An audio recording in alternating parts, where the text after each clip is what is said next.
Everybody, it's great to be here, but before I start going through my presentation, I'm going to ask for a very quick show of hands. Who is still working from home? Most of us. Okay, then I got a blast from the past for you. This is an office lobby. This is where we all used to go. First thing, every day, you walk in. And you might think, well, that's nice, but what does this mean for me? This is meant to be about cybersecurity. If you look around this picture, there's actually a whole lot of security built in. We've got cameras, right? We're going to see everybody that's coming in. We've got people behind the front desk, so when you walk in, they will authenticate you, see who you are, who are you here to see. Let me get them, bring them down to the lobby so I know where you're going. I know you're going with somebody trusted. Everybody that's working together, the collaborating, again, is known. They all came in through the lobby. All the devices in there are connected to a wireless network that stops up the door, at the walls, is secure, and all of the devices in there are pretty much controlled. And more importantly, you've got doors that can be locked if the worst comes to the worst. But now for everyone that put their hand up to say they're still working from home, your office looks a little bit more like this. Now this guy has got so much stuff going on, right? He's trying to have his breakfast, he's trying to do some work, the dog clearly has other ideas, so we just need to keep this person working, right? How do I make them productive? How do I make them secure? Because the security in the home office is very, very different. You've got your wireless network that's going halfway down the road because we don't know how to stop that in a house. You've got the security personnel that leave fur all over the floor rather than actually stopping people from coming in. You're now collaborating with anyone, everyone, wherever they happen to be, because you have to. Everybody's still working from home. And for the security controls that you had in place in that office, you're now protecting a network and devices that don't even connect to it. They don't touch it. They just go to wherever they need to go. So as we look at this kind of world of security and what we do, it's clear to say things have changed. How we work has changed. And this guy here, along with most of us, now spends most of their time working in a browser. So according to Google, actually it was before all the COVID stuff, 75% of the working day people spend inside their browser. And that only went up when everyone went home, when everyone was like, I believe I might have another Zoom call, because they just don't stop. And so as we look at the attackers, nothing really changed for them.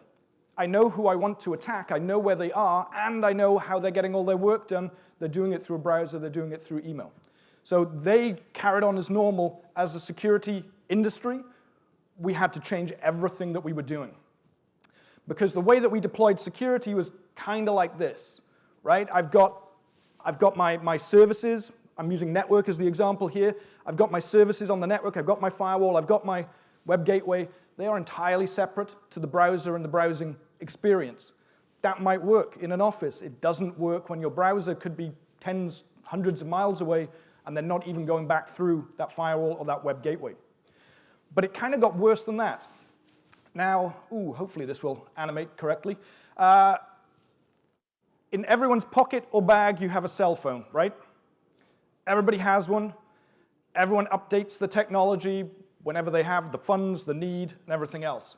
But we don't do the same when it comes to our security capabilities. Now, what I have done is taken that kind of the key pieces of the security stack in that network, and I have the mobile phone that was big when that technology came out. Now, if you have any of these in your pocket, I pity you. So let's start with antivirus. And again, hopefully this will build out. If you've ever watched the A-Team, this is Colonel Decker. He is trying to chase them. That is how old this technology is, yet we still use this fundamentally on the network and on our devices. We still rely on Colonel Decker mobile phone technology. When we get through to the firewall, we step forward, a big step forward in terms of the phone, but again, that's if you're putting that in your pocket, everyone's going to know you've got that in your pocket and you're not going to be able to sit down. But yet we still have this core technology in our network. So we step forward to IPS. Now, Blackberry made this talk much easier for me because if you're still using IPS, Blackberry was invented, got wildly successful, dropped out of favor, and was end-of-lifed. If you have one of these, you can't even make a phone call on it anymore. That's how old this technology is, but again, we still use it. As technology people, I will add to it, I'm not going to take it away. URL reputation. Your Motorola Razr, all the craze in the day, right? You will be able to fit that one in your pocket. You won't be able to do much else other than use it to talk on it. And the last piece of technology that en masse the industry adopted was the Sandbox, when Nokia still made mobile phones. Actually one of my favorite, but again, you're not going to be able to do much with it. Now then ask yourself a question. If the technology in your pocket is much newer than this, why are we still using all these old things to protect the crown jewels of our organizations? And again, we like to collect, I like to add more, but it's been 10, 12 years since we've actually added something new. And do you know what that gives? It gives the attackers a decade or more to figure out how to get through all of the defenses that we have. Because yes, they get better, yes, we enhance them a bit, but there's nothing new, there's nothing fundamentally different that they need to do to break into a network, a device, wherever it might be. So we've given them a decade. They've figured out what to do. And half of it's kind of hard to read, the purple background went away. And that's kind of why we're seeing what we're seeing right now in terms of ransomware. I'm not going to read through these. Suffices to say, everybody knows it's a problem, it is growing, it is wide, it is costly, and it is rapid. There's a high velocity in there. That's why we care about ransomware. But I think we care about ransomware too late. We care about ransomware when ransomware has happened. That's when it makes the news. That's when everybody starts to say, well, what do we do? How should we do it? And it used to be a problem that maybe it's not going to be me, right? It's never going to happen to me. I'm small, I'm not important, and it kind of doesn't matter anymore. Whether it's, again, my little labels have gone there, whether it's UK, whether it's US, whether it's whatever vertical you want it to be. You could be a car manufacturer, you can be running a city, you could be a ferry operator, it doesn't matter. Everybody is getting hit by this, everybody is now caring, and that means the boards care. But if we look at how we kind of get to that point, how did all of those companies end up in the news? Well, first of all, there had to be some kind of malware to get into an organization. Right? I have to get a foothold in your organization. Okay, you're not going to be able to see any of this. The one at the top says lateral movement. I'm going to move around your organization. I'm going to figure out what you've got in there. I am going to steal data. I'm going to do whatever it is that I want to do. And then once I've stolen everything that I'm going to steal, then I push the button to get to the ransomware side of things. When we get to stage 3, it makes the news. When we get to stage 3, it's kind of too late. Because to get to stage 3, they had to get to stage 2, which means they're already in your network. If they're already in your network, that means they're probably never going to leave your network. So whether you pay the ransom, you might get your data back, you might not, but are they going to leave the network? Probably not. And you're kind of damned if you do and damned if you don't. If you don't pay the ransom, you don't get your money back. Hopefully you've got backup, restore, and everything else. If you do pay the ransom, you're the company that pays the ransom. So not only are they probably not going to leave your network, but everyone else is going to go, they pay a ransom. I'm going to try and get into them too. So you're worse off whichever way you go. So the whole topic of this talk today is really around that malware incursion. If we can stop it at number 1, then they never get to 2 and 3. We can believe that our network is clean. We can believe that our endpoints are clean. We can believe that we are not going to fall victim to ransomware. And that's really where this acronym comes in around HEAT. Because if we take our security, and we used to have it here, maybe we need to slide it over here. Maybe I need to have my security where my end users are actually getting to their content, their data, their everything else. Because if I see what they see, rather than seeing data packets as they fly through a network, then I can actually make a different decision as to whether something is good or bad. So if we shift that viewpoint of where we look for these threats, we are all in cybersecurity. We love acronyms. I believe that probably half of you are one acronym short of the bingo full set, so I have one more for you. You're welcome. And that is HEAT. This is all about how those threats are getting through and getting that initial incursion into your network. We actually put out some data and reporting about this yesterday, so you feel free to go and dig into everything on that. But what this is doing is really taking advantage of everything that legitimate technology companies have developed to put things wherever they want to put them. Right? So I'm using SaaS applications. I'm using the way that downloads can be sped up. as an attacker to actually get into your organization, to actually get through your defenses. I'm going to use these tools to extract data out from you because I can, because they're there. And now there are 4 main characteristics, and I'm going to briefly go through these because I didn't realize I had 15 minutes until a little earlier today. So there's 4 things. It's really about the core components that we went through and how does data, how do threats evade that technology. And I'm going to start at the top in terms of content analysis. How do you get through a sandbox? How do you get through static analysis? And actually there's a really, really easy way to get past a sandbox, and that's to figure out whatever the maximum file size allowable is on your sandbox and send one just a little bigger. Big malware will get through, little malware will not. But we also have a whole lot more elegant ways that we're seeing attackers break into organizations, getting past that sandbox, knowing it's there. Next, looking at shifting your tactics away from where the defenses are. So we speak a lot about email. We know phishing comes through email. I'll protect my email channel. What if I don't send my phishing through email? I've now just moved away from everything that you had in place so that I can actually get into your organization. Third, looking at categorization, offline categorization, looking at that reputation. What is it? What do I know about it? Is it good? Is it bad? We can bypass some of the kind of offline analysis of content before an end user gets there if we can change things really quickly. And then lastly, looking at encryption, looking at SSL, looking at obfuscated JavaScript, looking at how I can get my phishing lure through to the victim without it being detected on the way. So let's start at number 1.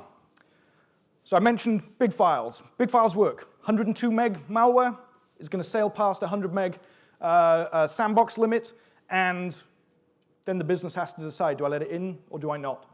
And we are not going to want to stop things. We're not going to want to get in the way of business. I will vote that says they're probably going to say, yeah, let it in. But we have this concept of or not a concept, it's a reality, of a technique that attackers are using called HTML smuggling. Now, when something comes through a sandbox, right, the sandbox has a shot to detect it. Is it good, is it bad? But what if it's not a file type that it knows? What if it isn't malicious at all? Because if you're looking for a file coming through or you're looking for a piece of web content coming through, using download enhancements, basically, looking at downloading things in parallel, rather than downloading a file, what if I split it into 15 different things? What if I download all of those 15 different things at the same time, and it's just a little data blob, it doesn't do anything. If you try and look at what it's doing, you don't know what it is, it doesn't do anything, they all sail through. When you get to the browser, they then generate that file.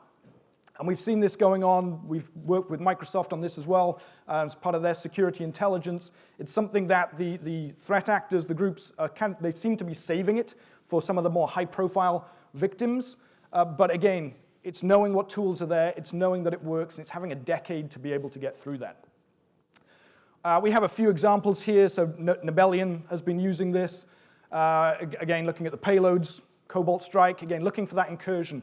I'm using ransomware as the frame for heat attacks. It could be anything. It could be a Trojan. It could be a keylogger. It could be whatever they want to put in.